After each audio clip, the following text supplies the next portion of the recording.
Happy Mother's Day to all my ladies out there. This is a poem for you guys. My worth is not measured in the eyes of men. My worth is measured in the times that I've cried and healed my wounds. My worth is measured in the times that I picked myself up after being hurt and broken. My worth is measured in my child's eyes, from the first time I've held them to the first time I've seen them cry. My worth is measured every time I look in the mirror and tell myself I'm worth it, and that's all I need to hear. My worth is measured by the number of times I recite affirmations to myself. My worth is not measured under lights and cameras and hands. Filthy things that men say to me. My worth is measured on who I am, on what makes me me. I am who I am, and I am who I will be. For all my mothers and daughters and ladies out there, your worth is who you are, not as they will have you, but as who you are, and as how you will have you. And at the end of the day, that is all you need. Happy Mother's Day. My son's turning a year next week, and CPS took him from me. This is not a fully happy Mother's Day for me. I'm grieving the loss of my son today. I wish I could spend it with him, but I know he'd want me to spend this day with the Gray, because I know he still loves me. Happy Mother's Day, girls. You are strong. So this is a video on, women talking about men suppressing their urges. If evolution exists, and we all evolved from animals, we can talk about nature and men suppressing urges in animals, and y'all are gonna flip and hate me for this hypothesis, or, whatever I'm going to say. But if we evolved from animals, specifically men, and if we're going to look at animalistic nature, such as lions, wolves, hyenas, most of the predatory animals like black panthers and mountain lions, and even birds out there, right? We want to talk about suppressing urges, and then, want to talk about nature. Well, let me tell you about nature. You look at nature and the animals I just mentioned, more than half of that stuff when they mate with somebody is not consensual in an animalistic nature. And then ladies want to go off on the tangent that, well, if we go into nature, black widows eat the male, completely devour the male.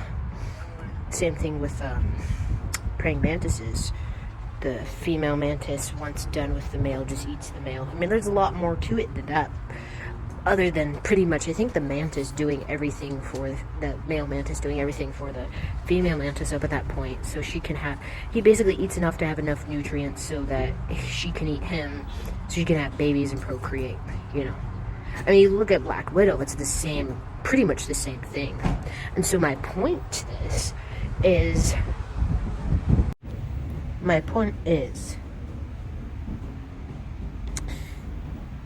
non-consent trauma you can heal from. Eating somebody whole and destroying somebody's lives, you can't entirely heal from. You can heal from, physical pain or emotional pain, but eating somebody whole you can't heal from. And then entirely back to the point of, men doing a lot for women, and then, specifically the fact of the praying mantis male eating all the nutrients, doing everything for the female, and then, being eaten, basically shat on. There's a lot of situations that aren't talked about where a man does a lot for a woman, the woman just divorces or creates some sort of situation that then takes the man to court, which courts generally tend to benefit women more than men, as we've seen in the Johnny Depp trial, I think, so basically if a woman legally destroys a man's life through maybe, any number of cases, that's more destructive than, SA or non-consent harm in general. I feel like that's pretty much destroying someone's life. And then comes, the other thing is Non-consent you can heal from. You can come back from that. You know, you can rise out of the ashes if you have non-consent trauma. And let's not forget that there's non-consent trauma, SA trauma, with men too. Not just from other men, but from women SA men, okay? So you look at what's more destructive. Yeah, you can heal and come back from something like non-consent in SA.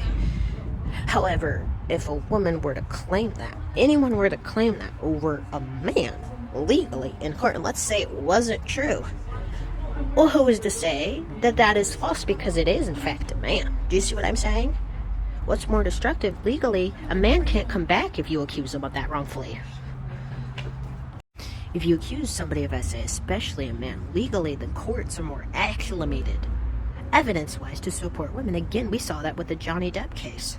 So if a woman, and women do this a lot, and it's not talked about because it's not socially appropriate to talk about, that a woman falsely accuses a man of SA, and legally the court system's going to believe the woman more than the man, whether it's true or false.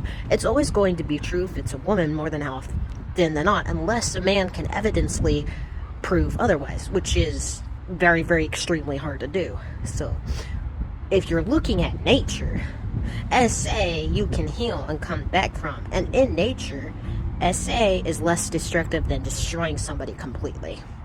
Do you see my argument? Do you see what I'm saying? Okay.